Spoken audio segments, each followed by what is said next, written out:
Gotta say, when crazy people start talking rationally, it's almost concerning, but it's also good to see too, because it actually shows that they do have a modicum of common sense. Welcome back, everybody. It's your buddy Orange Hat here to bring you another video. Another Disney video, because Marvel is owned by Disney.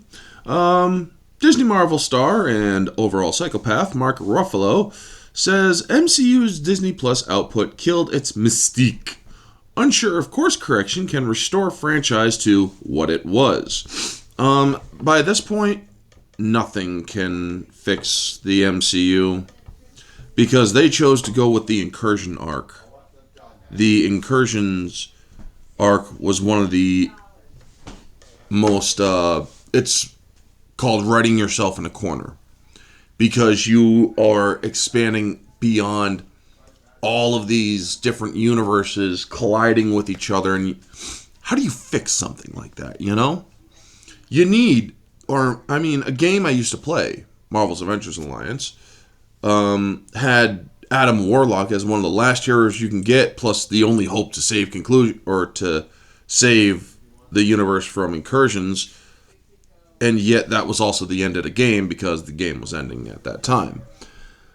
But they also kept on pushing movies that are just not good and have been flopping in the box office. Guardians of the Galaxy 3, the last hoorah of the Guardians of the Galaxy, is the only movie last year that Disney did that had any sort of profit. The people are sick and tired of Disney, folks. But let's get into this argument. Let's get into this article by Bounding into Comics. As an old adage go, even a broken clock is right twice a day. In echoing the opinion of many a fan, Hulk actor Mark Ruffalo has admitted that not only did the Marvel Cinematic Universe turn to Disney Plus lead to the loss of its overall mystique, but that he is also unsure whether or not the House of Mouse's ongoing attempt at righting the franchise's sinking ship will ever truly restore its former glory. It won't. I mean, you basically made a cuck out of the Hulk. You made him look weaker than She-Hulk, bumping her up by making Hulk look less. Yes, he didn't want to hurt his cousin, but still, when it comes to comparison of how strong Hulk is compared to She-Hulk, I recommend that you all go read the World War Hulk comics. He takes her out rather quickly when it comes down to a full-blown fight. She is never going to be as powerful as the Hulk. I mean, it's just so freaking terrible how my boy the Hulk has been treated in the MCU. He had a great film in The Incredible Hulk, and the MCU did a good job with the first and second phase with the Hulk, but then it went downhill from there. Anyway, as previously reported, following a string of projects whose performances could be categorized as the entire absolute disaster or lukewarm CGI fests, namely Doctor Strange, Multiverse of Madness, Thor, Love and Blunder, Black Panther, Wakanda Forever, Moon Knight, Ms. Marvel, Secret Invasion of Wokeness, and, of course, She-Hulk, Wokeness at Law. February 23 saw the first admission from current Disney CEO Bob Iger that Marvel Studios' overall quality had taken a significant plunge. And as such is output plans needed to undergo a significant revamping.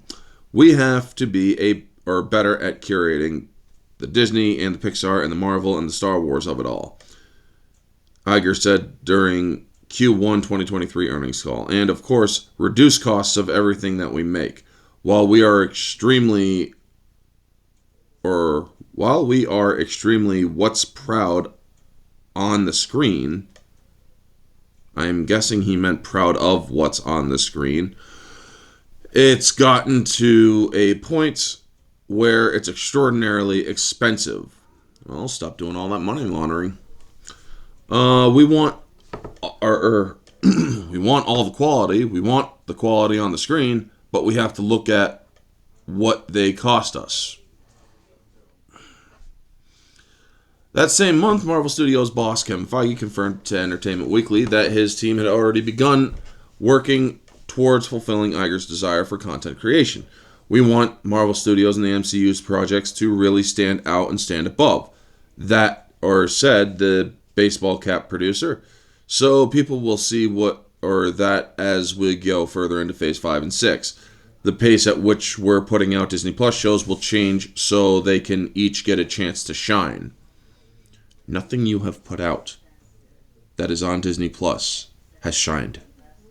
Nothing past Avengers Infinity War has really shined. You have good entertainment quality with Avengers Endgame, but that movie was not good objectively. You guys went downhill after Infinity War, and you have not gotten any good or any better. Sure, Guardians of the Galaxy 3 got you money, but what was involved with that? Anyway, it's reflective, not a problem from personal perspective, but I think in our zeal basically grow our content significantly to serve mostly our streaming offerings, we ended up taxing people, or our people, way beyond in terms of their time and their focus, way beyond where they had been. And that's the problem when you do diversity hires. You're hiring people based on their skin color, their sexual orientation. You're not hiring the best people for the job. If you were to hire the best people for the job, you may not have had that problem. People who are used to the long hours. People who are used to putting out quality content and having to really dig down to do it. But no. Okay, you're black, you're hired. You're Hispanic, you're hired. You're a lesbian? Okay, you're double hired.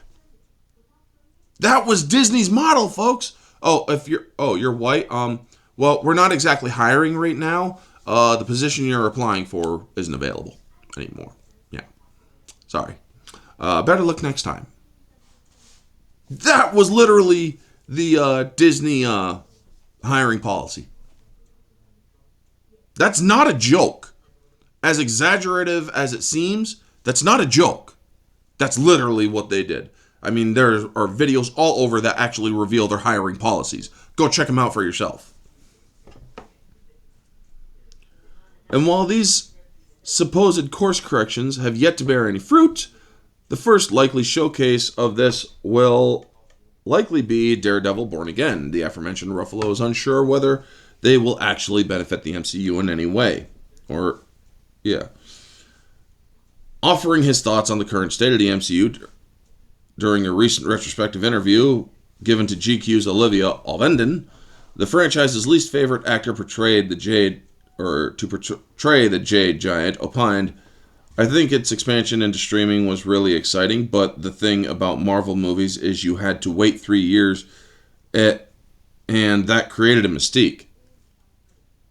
Had to wait 3 years? What are you smoking? What are you smoking, Ruffalo? They were pumping out movies every year. Sometimes 2 to 3 movies a year. What are you smoking? Waiting 3 years, dude.